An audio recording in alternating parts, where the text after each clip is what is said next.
스가랴서 1장 1절에서 7절입니다. 구약 성경을 분류할 때 선지서를 대선지서, 소선지서 이렇게 분류합니다. 이사야, 또 에스겔, 예레미야서 이걸 대선지서라고 합니다. 그 다음에 그 외에 선지서를 소선지서라고 불러요.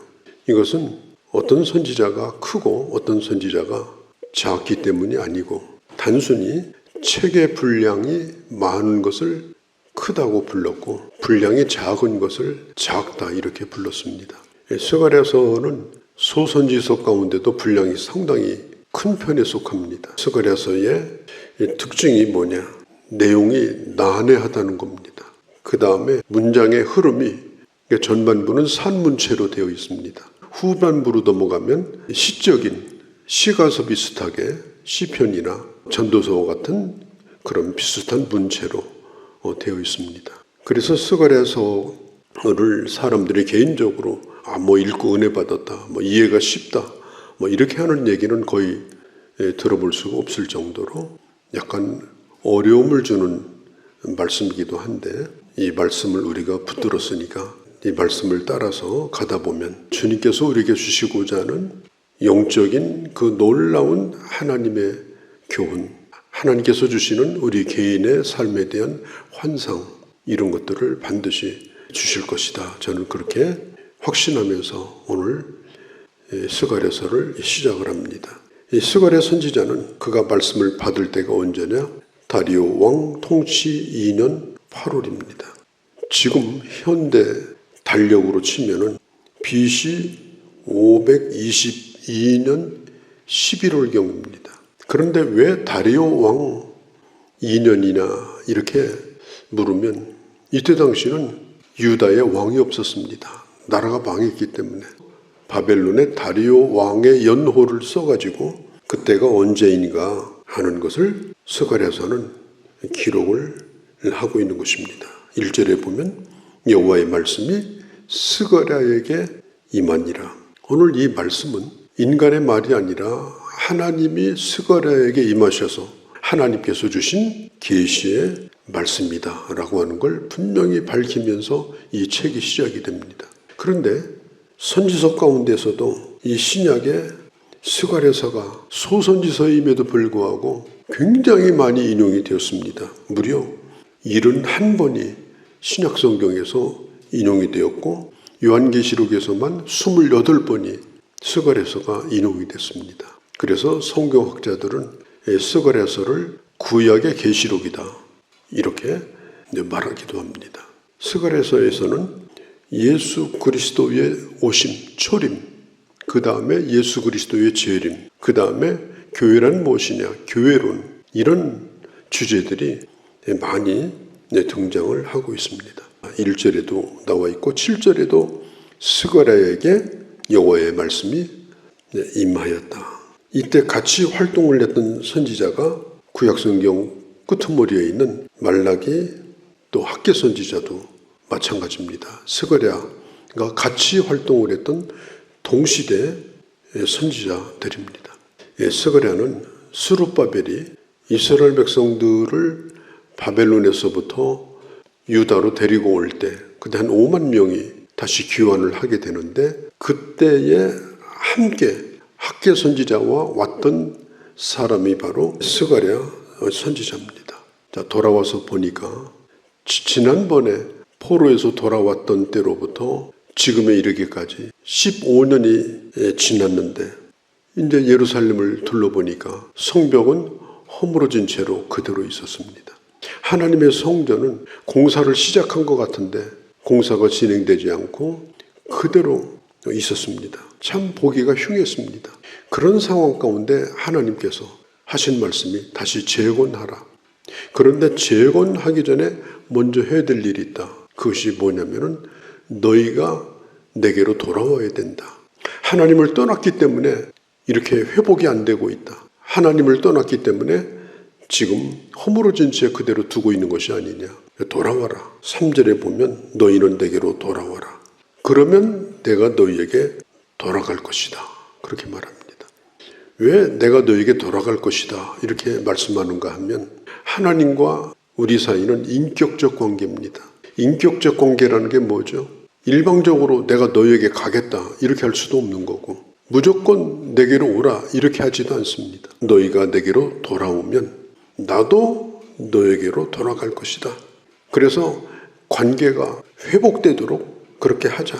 성전이나 성벽이 재건되기 전에 이 관계가 먼저 회복이 돼야 되지 않느냐. 그렇지 않으면 가서 뭐 일을 한들 성전을 다시 세운들 그것은 아무런 의미가 없다. 영적인 회복이 먼저다. 그걸 지금 말씀하고 있는 것입니다. 성전이 허물어진 지가 오래됐습니다. 일부분이 돌아왔지만 허물어진 채로 대대로 두었습니다. 학교서나 이런 곳에 보면 이 사람들이 돌아와서 뭘 했느냐? 자기 집부터 먼저 지었습니다. 하나님의 성전에 대해서는 관심이 없었습니다. 그래서 다른 것은 전부 다 회복이 됐는데 울타리도 허물어진 채 그냥 두고 내 울타리가 아니라는 거예요. 또 성전도 그대로 허물어진 채 다 두어버렸어요. 왜 그랬을까요? 예배에 대한 열망이 없는 겁니다. 우리 빨리 예배드리자. 천막이라도 치고 예배드리자. 빨리 뼈대라도 세우고 예배드리자. 그런 열망이 있었으면 이 성전을 복구하는 일은 벌써 끝났을 겁니다.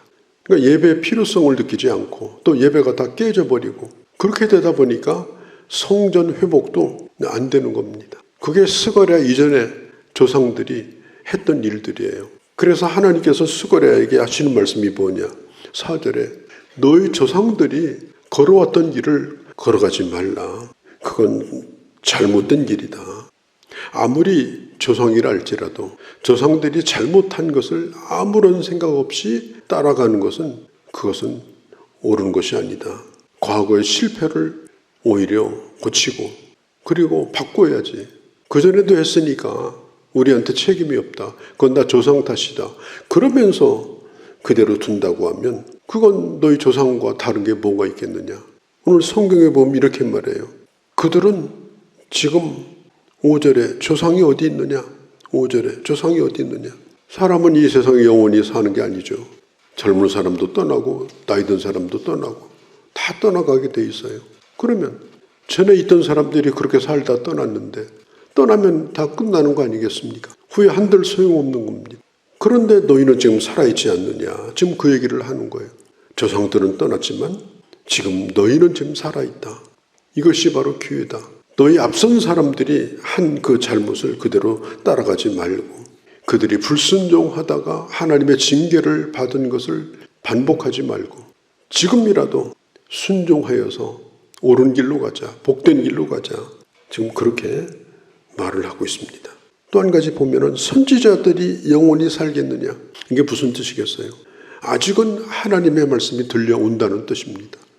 그런데 그 선지자도 언젠가 사라질 때가 오지 않겠느냐. 하나님의 말씀이 너의 귀에 들릴 때에 하나님의 말씀을 전해주는 사람이 있을 때 아직은 늦지 않았으니까 지금이라도 돌아오면 내가 너에게 돌아갈 것이다. 그렇게 말합니다. 그때 하나님의 환상이 스가랴에게 임합니다. 스가랴가 한 가지 환상을 봅니다. 그게 6절에서 7절인데 그때가 언제냐? 밤이라고 말합니다. 밤은 어두울 때입니다.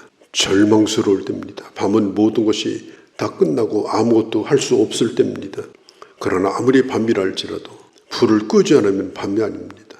우리가 환경이 아무리 힘들고 우리 인생이 아무리 절망적이라 할지라도 우리의 심령의 불을 끄지 아니하고 성령 안에서 주님을 바라보게 되면 밤으로 끝나지 않습니다. 사도행전 16장에 보면 사도 바울이 아시아에서 사역을 하다가 자꾸 일이 안 됩니다. 그냥 엉망진창이 되는 거예요.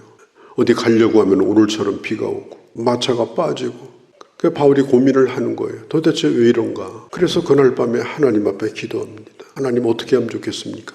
그때에 그날 밤에 마게도니아 사람 하나가 환상 중에 나타나서 바다를 건너서 우리를 도와달라고 말합니다. 사도 바울이 에게해를 건너가지고 그리스로 넘어갑니다. 그게 바로 유럽 전도의 시작이었어요. 만일 사도 바울이 일이 힘들고 어렵다고 그래서 얘라 집어치자 이제 뭐 해도 안 되는데 뭘 그러면서 고민하다가 그냥 절망하고 있었다면 일이 되겠습니까? 그런데 그는 기도했습니다. 하나님에게 물었습니다. 하나님이 열어두신 또 다른 길이 있는지 또 찾아봤습니다.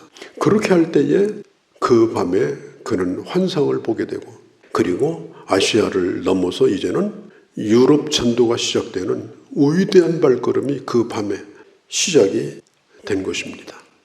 그 밤에 스가랴가 뭐하다 환상받았겠어요? 자다가 받았겠습니까? 아닙니다. 기도하다가 받은 겁니다. 가장 힘든 시기에 하나님의 뜻을 기다리면서 기도하는 사람은 하나님께서 반드시 그 나아갈 길을 가르쳐 주십니다. 오늘의 상황을 가르쳐 주시고 뭘 해야 될지를 가르쳐 주십니다. 8절 9절에 그 환상의 장면이 나오는데, 화석류 나무가 가득한 골짜기에 붉은 말을 탄 사람이 서 있습니다. 이 화석류 나무라는 건 지금 이스라엘에 가면 흔한 나무입니다. 관목이에요. 크지 않습니다. 벚꽃 비슷한 약간 별 모양을 띤 흰꽃이 피는 그런 나무인데 이스라엘 나라를 상징하기도 합니다. 그런데 이 나무가 많은 골짜기에 한 사람이 흰 말을 타고 있고, 그리고 그 뒤에 보니까 붉은 말을 타고 있고, 그리고 그 뒤에 보니까 또 붉은 말, 갈색 말, 백말을 탄 자들이 그 뒤를 따르고 있었습니다. 그러면 화석류 골짜기 사이에 말을 타고 서 있는 자가 누구냐? 11절에 보면 그가 하나님의 천사인 것을 알 수가 있습니다. 그 다음에 그를 따르는 새 말을 탄 사람들은 누구냐? 이 세상을 두루 다니며 순찰하는 사람임을 성경이 말하고 있습니다. 11절에 보면 두루 다니면서 순찰을 한 다음에 보고를 합니다. 유다 나라를 괴롭히고 고통스럽게 하고 힘들게 했던 그 나라들은 아직도 너무너무 평안하고 너무너무 잘 되고 잘 먹고 잘 살더라. 유쾌한 소식이 아니에요. 유다를 때리던 나라들이 있었거든요. 그런데 그 나라들은 아직도 있어요. 근데 유다는 다 망했어요. 그런데 들려온 소식은 그들은 아직도 잘 먹고 잘 살더라. 이 소식을 들었을 때에 14절에 보니까 하나님께서 강하게 질투했다 이렇게 나와 있습니다. 왜 질투했을까요? 하나님이 이 유다 백성들을 아직도 뜨겁게 사랑하시는 겁니다. 아직도 하나님의 백성들을 여전히 사랑하고 계심을 알 수가 있습니다. 그러면서 15절에 하신 말씀이 뭐냐? 주변 나라에게 유다를 조금만 때려달라. 좀 정신만 차리게 해달라. 임시로 그렇게 막대기로 사용했더니 얼마나 두들겨 팼는지 유다가 숨을 못 쉬도록 얻어먹고 쓰러진 거예요. 다시 일어나지 못할 정도로 성전도 불타버리고 성벽도 다 무너지고 완전히 폐허가 돼버린 거예요. 그런데 그들은 아직도 잘 먹고 잘 사는 거예요. 하나님이 강력하게 질투하십니다. 그러면서 16절, 17절에 회복의 약속을 하십니다. 내가 너희를 다시 재건하겠다. 내가 너희를 불쌍히 여김으로 내가 너희에게 가겠다. 다시 살 길을 열어주겠다. 17절에 넘치도록 풍성하게 해줄 것이다. 그들과 그 자손들에게 하나님께서 풍성한 은혜를 예전처럼 회복시켜 줄 것을 약속하십니다. 하나님의 뜻은 그의 백성들을 때리는 게 목적이 아닙니다. 하나님의 뜻은 파괴시키는 게 목적이 아닙니다. 그들을 정신 차리게 해서 돌아오게 하는 것이고, 돌아올 때는 언제든지 회복시켜 주겠다고 하는 하나님의 뜻이 거기에 있는 거예요. 그 다음에 스가랴에게 19절에 보면 두 번째 환상이 나타납니다. 네 뿔이 나옵니다. 짐승뿔 같은 뿔, 아마 물소나 아니면 코뿔소 같은 강력한 그런 뿔을 가진 짐승을 상상하면 됩니다. 그 짐승들에게 힘이 뭡니까? 뿔이 무서운 거예요. 뿔이 4개가 등장합니다. 유다와 이스라엘을 해쳤던 뿔입니다. 4뿔입니다. 4라는 숫자는 동서남북을 가르칩니다. 오늘날도 마찬가지입니다. 하나님의 나라와 하나님의 교회와 하나님의 백성을 괴롭히는 어느 시대든지 어느 나라든지 누구든지 그들은 짐승의 뿔입니다. 하나님께서 그 악한 세력을 심판하겠다는 겁니다. 그러면서 20절, 21절에 대장장이를 등장시킵니다. 이 대장장이는 뿔을 뽑는 대장장입니다. 하나님은 하나님의 백성들을 훈련시키기 위해서 얼마든지 징계하십니다. 그러나 망하는 건 하나님 뜻이 아닙니다. 저는 이 말씀을 묵상하면서 로마서 8장 35절 37절 말씀을 생각해 보았습니다. 우리를 누가 예수 그리스도 안에 있는 하나님의 사랑에서 끊을 수 있겠는가? 그 어떤 것도 끊을 수가 없다. 마치 도살당할 짐승처럼 취급을 받는다 할지라도, 그러나 모든 일에 우리를 사랑하시는 하나님의 그 은혜로 넉넉히 이기느니라. 그 뿔을 잘라내는 방인을 보내겠다는 뜻은 반드시 승리하고 그리고 하나님이 회복시키겠다고 하는 약속입니다. 밤을 지난다 할지라도, 폐허가 된 세상 가운데 홀로 서 있다 할지라도 반드시 하나님은 하나님의 역사를 이루신다. 이 분명한 비전과 이 하나님의 약속을 붙들고 하나님의 그 놀라운 회복의 역사를 체험하는 그런 우리 귀한 주의 자녀들이 되어주시기를 바랍니다. 거룩하신 우리 아버지, 저희가 스갈에서 말씀을 시작했습니다. 주께서 주신 환상대로 우리 하나님께서 반드시 허물어진 것을 다시 세우시며 그리고 그 뿔을 잘라내며 하나님의 놀라운 그 역사를 이루실 것을 오늘 말씀 가운데 주셨습니다. 저희에게는 절망은 없고 끝난 것도 없습니다. 그리고 절대로 잘못된 세대를 본받지 않게 하시고 아직도 말씀이 들려올 때에 다시금 돌아와 회복을 향해 나가는 그런 발걸음으로 저희 미래를 향해 갈 수 있도록 주여 함께하여 주시옵소서. 우리 주 예수님의 이름으로 기도하옵나이다. 아멘.